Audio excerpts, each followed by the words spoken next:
Assalamualaikum warahmatullahi wabarakatuh. Salam sejahtera untuk kita semua. Selamat pagi, Bapak Ibu Asesor Penilai PDD UKT-PT pada sertifikasi dosen gelombang 1 tahun 2025. Perkenalkan, saya Umi Nurjamil Baitila Piana SSMA, dosen tetap di Program Studi Sastra Indonesia, Fakultas Ilmu Budaya, Universitas Jenderal Sudirman. Pada kesempatan ini, saya akan menyampaikan simulasi pengajaran sebagai bagian dari pernyataan diri dosen atau PDD dalam unjuk kerja Tridharma Perguruan Tinggi atau UKT-PT sebagai syarat untuk mengikuti sertifikasi dosen gelombang 1 tahun 2025. Dalam video kali ini, saya akan memaparkan salah satu mata kuliah yang saya ampu, yaitu Kritik Sastra. Mata kuliah ini merupakan mata kuliah wajib bagi program studi sastra Indonesia dan memiliki bobot 3 SKS. Mata kuliah ini diberikan kepada mahasiswa semester 4. Adapun deskripsi mata kuliah kritik sastra, yaitu mata kuliah ini membahas mengenai dasar-dasar kritik sastra, perkembangan kritik sastra, dan analisis serta penerapannya dalam karya sastra Indonesia. Mata kuliah ini dirancang untuk melatih mahasiswa berpikir kritis terhadap berbagai jenis teks pilihan seperti novel, puisi, film, dan juga esai. Selain itu, dalam mata kuliah ini, mahasiswa juga dilatih untuk membangun serta menyampaikan argumentasi secara logis, menghargai karya sastra, dan menghormati berbagai macam perbedaan pendapat. Perkuliahan kritik sastra diselenggarakan dengan pendekatan blended learning, yaitu perpaduan antara pembelajaran luring atau tatap muka langsung dan juga daring, yaitu melalui platform Learning Management System Universitas Jenderal Sudirman yang disebut dengan LDIRU. Mahasiswa dapat mengakses perkuliahan, mengunggah tugas, mengikuti kuis, dan mengakses RPS perkuliahan melalui platform LDIRU ini. Sedangkan untuk diskusi interaktif, pembuatan proyek, studi kasus, dan presentasi bisa dilakukan di dalam kelas. Metode pembelajaran yang saya terapkan bersifat aktif, partisipatif, dan berbasis pada kebaruan karya yang berkembang di masyarakat. Pengalaman belajar dalam mata kuliah ini dirancang dalam format ceramah interaktif, debat, forum group discussion atau FGD, dan proyek pembuatan naskah kritik sastra untuk mendorong interaksi, kolaborasi, dan refleksi kritis mahasiswa. Capaian pembelajaran lulusan atau CPL yang dikembangkan melalui mata kuliah ini antara lain CPL 1 yaitu kemampuan memahami gagasan utama dari teks kompleks, baik konkret maupun abstrak. CPL 2, kemampuan berkomunikasi secara efektif dalam bahasa Indonesia tulis dan lisan. CPL 5, kemampuan melakukan analisis untuk memecahkan masalah di bidang kebahasaan, kesusastraan, atau kebudayaan. CPL 7, sikap saling menghargai, toleran, kritis, dan penerapan pembelajaran sepanjang hayat. Untuk mendukung capaian tersebut, mata kuliah ini memiliki beberapa CPMK atau capaian pembelajaran mata kuliah. CPMK 1 yaitu mengevaluasi dan menilai relevansi, makna, dan kekuatan-kekuatan elemen-elemen dari bacaan yang diberikan. CPMK 2 menunjukkan cara mendebat dan menyanggah dengan baik. CPMK 3 menunjukkan penguasaan konsep-konsep cara mendebat dan menyanggah dengan baik dalam perdebatan dan diskusi akademis. CPMK 4 menerapkan kemampuan berpikir analitis untuk menyelesaikan masalah, dan CPMK 5 menunjukkan kemampuan sosial dan kultural dalam masyarakat yang beragam. Untuk materi ajar pada perkuliahan kritik sastra ini, diantaranya adalah pengantar dasar kritik sastra, tradisi kritik sastra Indonesia, pengertian dan sifat kritik sastra, fungsi kritik sastra, jenis kritik sastra, metode kritik sastra, teori kritik sastra, perencanaan proyek penulisan kritik pada sebuah karya sastra, dan proyek penulisan kritik pada sebuah karya sastra. Beberapa referensi yang bisa digunakan dalam perkuliahan ini antara lain pengkajian kritik sastra dari Yudhoyono KS, prinsip-prinsip kritik sastra dan kritik sastra Indonesia modern dari Rahmat Djoko Pradopo, juga kritik sastra feminis dari Sunarjati Jaya Negara. Selain itu, beberapa referensi pendukung yang bisa digunakan yaitu Taufik Ismail, Karya dan Dunianya oleh Suminto Asayuti, Sapardi Djoko Damono, Karya dan Dunianya oleh Bagdi Sumanto, dan beberapa artikel ilmiah lain sebagai penunjang.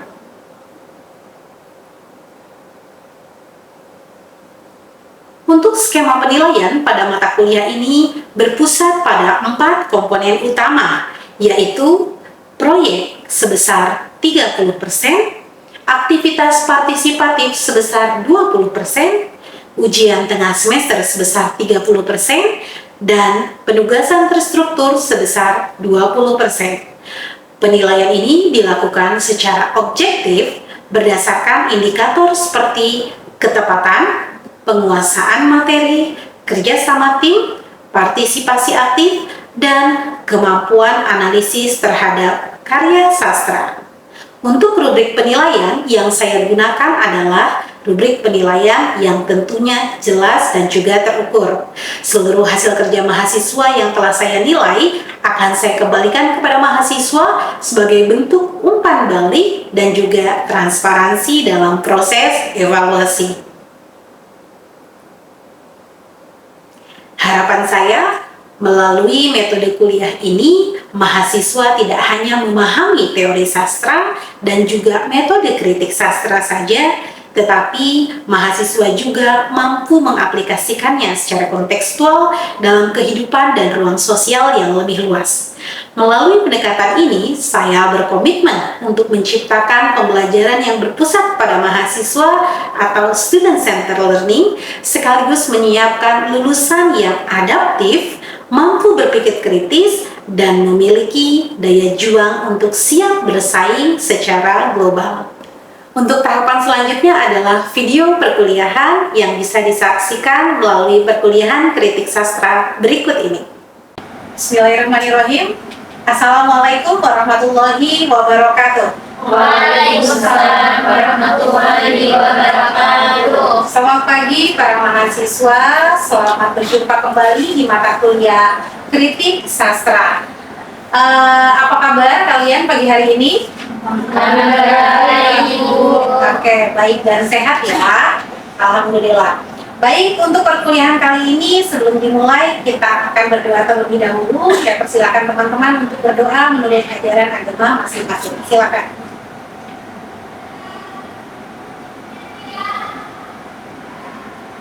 Berdoa selesai. Ya, hari ini kita akan masuk ke perkuliahan mengenai kritik sastra ya teman-teman. Namun sebelum itu saya akan menyampaikan terlebih dahulu tujuan untuk perkuliahan hari ini. Nah, sebelum saya masuk kepada tujuan perkuliahan, silakan saya persilahkan teman-teman untuk melakukan presensi terlebih dahulu melalui platform Karaversa. Silakan. Sambil teman-teman melakukan presensi, saya sampaikan bahwa materi perkuliahan, RPS, dan juga bahan ajar sudah saya siapkan di platform Elbiru ya, sehingga teman-teman bisa mengunggah materi hari ini maupun materi yang sudah kita pelajari di pertemuan sebelumnya. Oke, sudah selesai presensinya? Sudah, baik. Nah, hari ini kita akan mempelajari mengenai tradisi kritik sastra dengan tujuan perkuliahan. Mahasiswa diharapkan mampu mengemukakan pendapat secara kritis, kreatif, inovatif, humanis mengenai definisi, hakikat, dan juga tradisi sastra atau tradisi kritik sastra Indonesia. Nah, sebelum kita masuk, saya punya pertanyaan mengenai pertemuan kita di pekan sebelumnya ya, mengenai pendahuluan kritik sastra atau pengantar kritik sastra Indonesia. Siapa yang masih ingat mengenai perbedaan ketiga bidang ilmu sastra ini? Ada teori sastra, sejarah sastra, dan kritik sastra. Boleh angkat tangan? Ya, silahkan Mbak Hariza. Ya, untuk teori sastra adalah konsep dasar dari karya sastra. Lalu untuk sejarah sastra itu merupakan perkembangan atau periodisasi dari karya sastra. Dan yang terakhir adalah kritik sastra, itu adalah penilaian atau observasi terhadap karya sastra. Baik, betul sekali yang disampaikan oleh Mbak Liza mengenai teori sastra. Isinya adalah mengenai pengertian, konsep, struktur, genre, hakikat, dan juga pendekatan-pendekatan yang digunakan dalam teori atau perkuliahan pembelajaran sastra Indonesia. Nah, berbeda halnya dengan sejarah sastra. Sejarah sastra itu kita akan mempelajari mengenai perkembangan karya sastra, mulai dari evolusi karya sastra dari masa ke masa, kemudian mengenai konteks sosial budaya yang mempengaruhi perubahan atau perkembangan kritik sastra tersebut, dan juga periodisasi sastra yang di dalamnya biasanya terdapat pembanggakan mulai dari Pujangga Baru, Angkatan Balai Pustaka, hingga masa sekarang yaitu masa cyber sastra. Nah, terlihat sekali kan ya perbedaan antara teori sastra dan juga sejarah sastra. Kalau teori mempelajari tentang konsepnya, sedangkan sejarah sastra mempelajari mengenai perkembangan dari masa ke masa mengenai karya sastra. Nah, bagaimana dengan kritik sastra? Tadi Mbak Hariza sudah menjawab bahwa kritik sastra itu adalah proses penilaian, evaluasi mengenai sebuah karya sastra. Saya mau bertanya dulu nih kepada teman-teman yang ada di sini. Nah, kira-kira siapa yang sudah merasa pernah melakukan kritik terhadap sebuah karya sastra? Pernah? Sudah? Sudah ya? Oke. Contoh kritik terhadap karya sastra yang sudah pernah kalian lakukan apa nih? Status WA teman. Nah, tapi pertanyaannya, apakah status WA merupakan karya sastra? Oh, karena temannya membuat sebuah puisi, lalu Mbak Rumaisa memberikan komentar, respon. Bagus atau tidak? Karya sastranya atau puisinya bagus? Sehingga kamu komentari bagus, gitu ya. Itu adalah salah satu bentuk miniatur kritik sastra atau proses kritik sastra. Namun belum merupakan proses kritik sastra yang sempurna. Karena apa? Menilai saja itu masih didasari oleh subjektivitas, gitu ya. Sedangkan dalam proses kritik sastra yang tepat, begitu kita harus memiliki dasar dalam proses penilaian kita terhadap karya sastra tersebut. Harus ada ilmu yang kita miliki untuk bisa menilai dari sebuah karya sastra tersebut, ya. Sehingga dalam melakukan proses kritik sastra, pertama kita harus membaca karya sastra terlebih dahulu. Tadi contohnya Mbak Rumaisa membaca status WhatsApp temannya yang berupa puisi, kan harus dibaca dulu untuk bisa sampai menilai. Namun biasanya seorang penulis atau seorang pengarang membuat karya sastra itu memang ada pesan yang disampaikan. Bukan hanya budaya saja yang tadi ingin disampaikan, tapi ada muatan-muatan lain. Misalnya tadi, ada pesan apa lagi sih yang kamu temukan dari novel Yoga Zen ini? Dari novel Yoga Zen ini juga disampaikan bahwa setiap perilaku manusia itu dipengaruhi oleh lingkungan sekitar itu. Jadi setiap hal yang mempengaruhi perilaku manusia harus diperhitungkan. Oke, jadi ini menjadi salah satu nilai plus dari sebuah karya sastra. Tadi jika memuat pesan-pesan ya yang bisa ditangkap oleh para pembaca. Salah satunya tadi karyanya Yoga Zen ya, tersesat setelah terlahir kembali. Tersesat setelah terlahir kembali ya, dari karya tersebut memuat pesan bahwa saat kita melakukan sebuah perilaku itu harus melihat bagaimana kondisi sekitar. Apakah perilaku yang kita lakukan itu akan mempengaruhi atau tidak, gitu ya. Nah, itu merupakan tahapan pertama dari proses kritik sastra, yaitu membaca. Setelah membaca, kita menafsirkan. Ya, bagaimana proses penafsiran ini? Ya, kalau kita sudah membaca sampai selesai. Kalau membaca belum selesai, kita menafsirkan setengah-setengah, khawatirnya salah tafsir. Karena apa? Belum menyeluruh, gitu ya. pesan yang disampaikan oleh pengarang itu belum seutuhnya sampai karena masih terpotong setengah. Siapa tahu pesan utamanya ada di ending, di akhir, baru setengah gitu ya. Sehingga teman-teman baca dulu untuk melakukan proses kritik sastra, baca dulu karya sastra tersebut sampai selesai. Baik itu puisi, prosa gitu ya, ataupun naskah drama. Baca dulu sampai selesai. Karena contohnya drama misalnya ya, bagaimana kita bisa mengetahui kualitas sebuah drama kalau kita tidak menonton sampai selesai? Itu tidak. Kalau hanya bagian opening saja, apakah kita sudah bisa menilai? Ya bisa menilai, tapi belum menyeluruh begitu ya. Sehingga tadi proses untuk kritik sastra itu mulai dari membaca sampai selesai dulu, setelah itu menafsirkan, baru masuk kepada tahapan penilaian. Ya, penilaian itu nanti pada tahapan baiknya seperti apa, buruknya seperti apa, atau mungkin teman-teman saat berada di jenjang sebelumnya di SMA misalnya atau di jenjang sebelumnya pernah melakukan atau membuat sebuah resensi. Nah, itu merupakan salah satu jenis ulasan ya kritik sastra sederhana yang biasa dibuat gitu ya oleh para pelajar ya. Jadi nanti ada mengkaji, menafsirkan, dan juga memadukan wawasan. Karena sebagai seorang kritikus, tidak mungkin kita mengkritisi, tidak mungkin kita menilai tanpa memiliki dasar-dasar ilmu, dasar-dasar wawasan. Bagaimana kita bisa menilai budaya Minangkabau kalau kita tidak pernah membaca terlebih dahulu bagaimana budaya Minangkabau? Betul atau tidak dalam novel tersebut? Jadi kan harus ada wawasan sebelumnya ya. Nah itu ya, jadi untuk menjadi seorang kritikus sastra harus memiliki banyak wawasan, banyak membaca, banyak pengetahuan ya. Dan yang terakhir, saat kita menilai atau mengkritik sebuah karya sastra itu harus berdasarkan bukti. Kritik harus disertai alasan dan bukti yang logis dan jelas. Kalau kita hanya mengira-ngira, tapi saat diminta mana buktinya, tidak bisa menunjukkan kutipan-kutipannya, nah itu juga salah. Tandanya kita hanya asal berbicara saja, tidak bisa dipertanggungjawabkan, gitu ya. Itu untuk kritik sastra ya. Jadi perbedaan antara teori sastra, kemudian sejarah sastra, dan juga kritik sastra. Selanjutnya, dari perbedaan ketiganya, ini adalah fokus perbedaan ketiganya teman-teman. Kalau teori sastra itu berfokus pada kerangka analisis dan konsepnya. Untuk sejarah sastra itu berfokus pada kronologis dan konteks perkembangannya. Sedangkan kritik sastra ini berfokus pada evaluasi dan interpretasi karya sastra.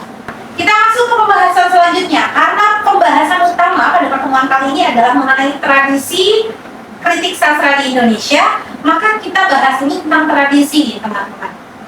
Bagaimana tradisi kritik sastra di Indonesia? Kita akan pecah satu persatu, kita uraikan ya teman-teman melalui pembahasan mengenai tradisi dulu. Sebenarnya tradisi itu apa sih? Kebiasaan. Oke, betul, kebiasaan yang sering dilakukan ya, dan memiliki kekhasan dari setiap daerah, betul kan? Ya.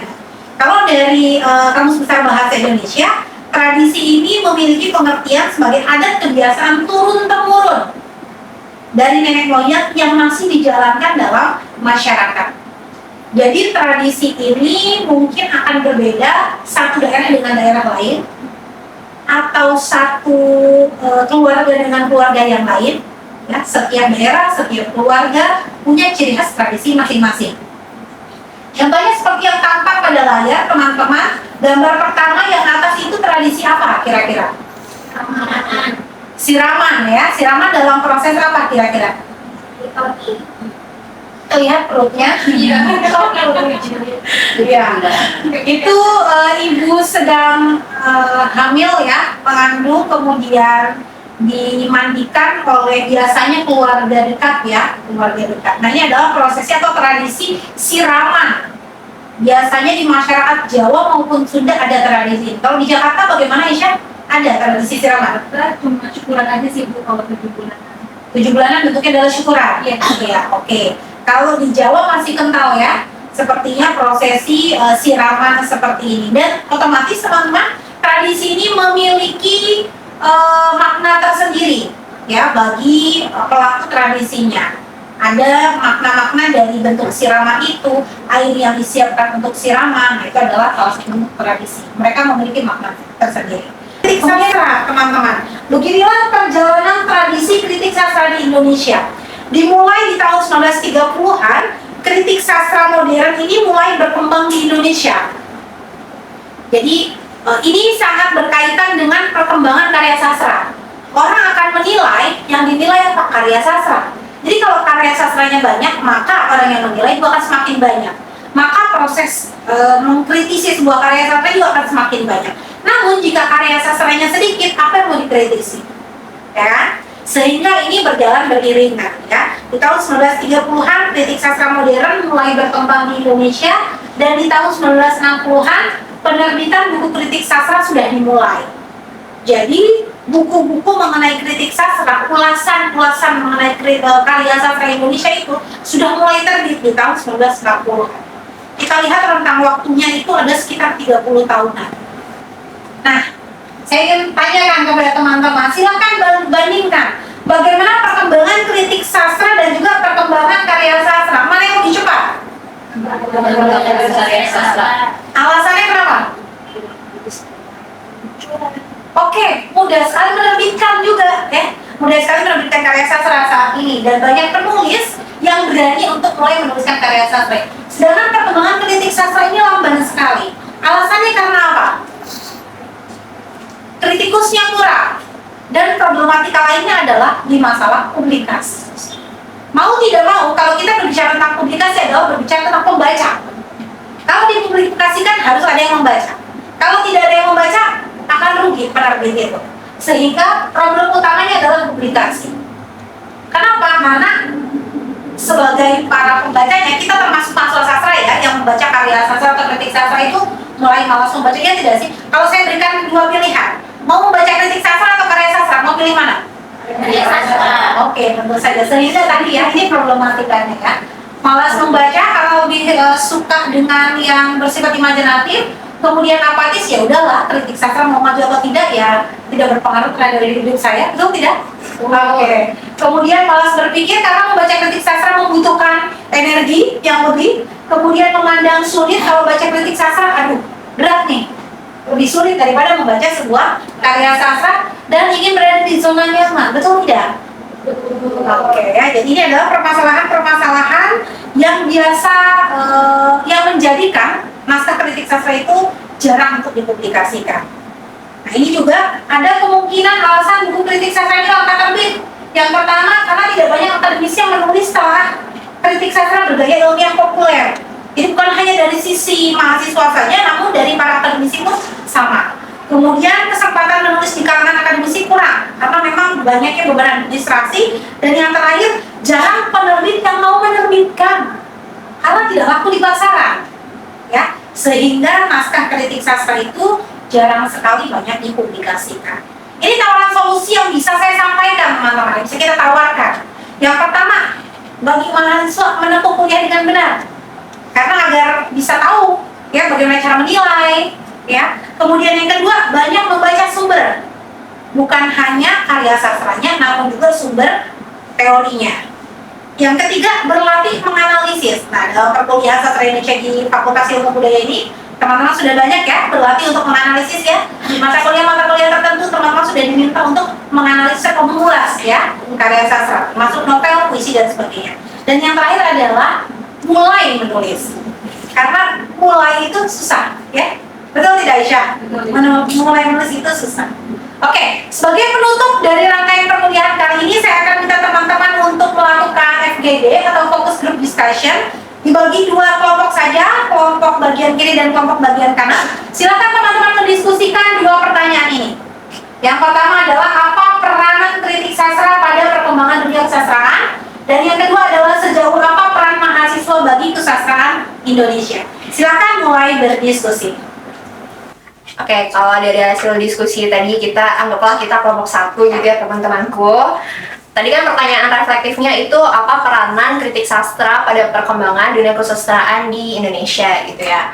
Sebenarnya poinnya dua ya. Yang pertama itu Kalau nggak ada evaluasi, berarti nggak bakal ada masukan. Kalau nggak ada masukan, berarti nggak ada inovasi. Jadi peranannya itu gimana sih? Ya pokoknya harus ada kritik itu. Kalau kritiknya nggak ada, nggak akan pernah ada inovasi. Kalau nggak ada inovasi, ya berarti nggak akan pernah berkembang sastra Indonesia itu sendiri. Jadi ya gitu-gitu aja gitu. Genrenya bakal gitu-gitu aja, ceritanya bakal gitu-gitu aja, alurnya bakal gitu-gitu aja. Analoginya, mungkin aku pakai analoginya singkong ya teman-teman ya. Singkong kalau misalnya diolahnya itu mentahan aja atau kayak layer satu aja, ya cuma direbus aja atau cuma digoreng aja, kebanyakan aja gitu ya. Terus kalau misalnya nih kita berani ada kritik, misal ada kritik dari orang-orang, kenapa sih kalau makan singkong mentahan banget, cuma direbus doang, kan nggak ada apa ya, rasa yang baru gitu. Nah kalau ada kritik-kritik seperti itu kan jadinya kita mungkin memikirkan resep apa ya kira-kira yang bagus nih atau yang oke nih untuk si singkong ini biar diolah gitu. Terus nanti karena ada kritik tersebut jadinya ada inovasi, misalnya contohnya ada singkong keju atau mungkin ada singkong Thailand tuh yang pakai santan gitu. Jadinya kan ada perkembangan gitu untuk menu singkong ke depannya, jajanan-jajanan singkong ke depannya. Jadi kurang lebih seperti itu. Terima kasih kepada Kiki yang sudah menyampaikan pendapat dari kelompok 1. Selanjutnya saya persilakan kepada kelompok 2. Silakan untuk menjawab atau memaparkan hasil diskusi mengenai sejauh apa sih peran mahasiswa bagi kesastraan di Indonesia. Silakan. Ya baik, dari hasil diskusi kelompok kami, untuk menjawab pertanyaan sejauh apa peran mahasiswa bagi kesusastraan Indonesia, tentunya perannya sangat besar, apalagi khususnya mahasiswa sastra Indonesia ya Bu. Mahasiswa di sini berperan sebagai pembaca atau konsumen, karena mahasiswa sastra Indonesia khususnya tentu diwajibkan untuk membaca karya-karya sastra.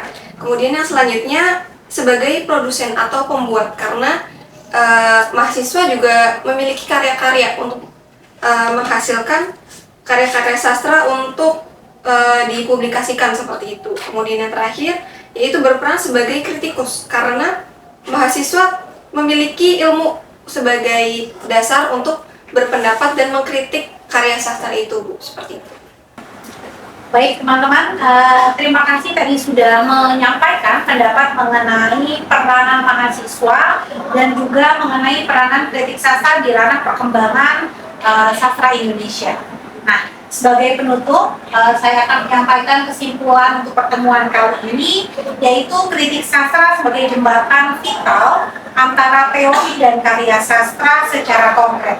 Jadi kritik sastra ini seperti yang tadi disampaikan oleh teman-teman, mendorong perkembangan, inovasi, dan juga kualitas dari karya sastra untuk selalu bertumbuh dan berkembang lebih baik lagi, dan juga menjadi sarana kepada bagi para mahasiswa untuk bisa terus meningkatkan ya, analisisnya atau kemampuan menganalisis terhadap sebuah karya sastra.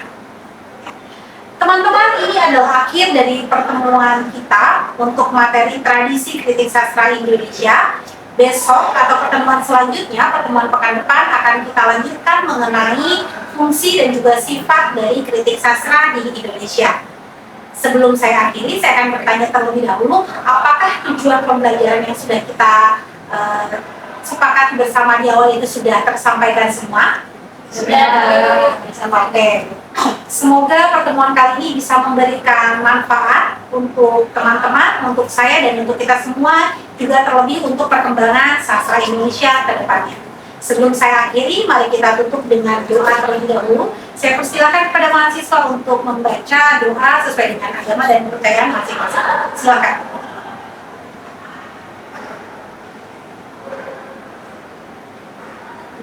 Berdoa selesai. Terima kasih, saya akhiri. Assalamualaikum warahmatullahi wabarakatuh. Waalaikumsalam warahmatullahi wabarakatuh. Terima kasih. Sekian video pembelajaran pada mata kuliah Kritik Sastra di program studi Sastra Indonesia Fakultas Ilmu Budaya Universitas Jenderal Sudirman. Terima kasih. Wassalamualaikum warahmatullahi wabarakatuh.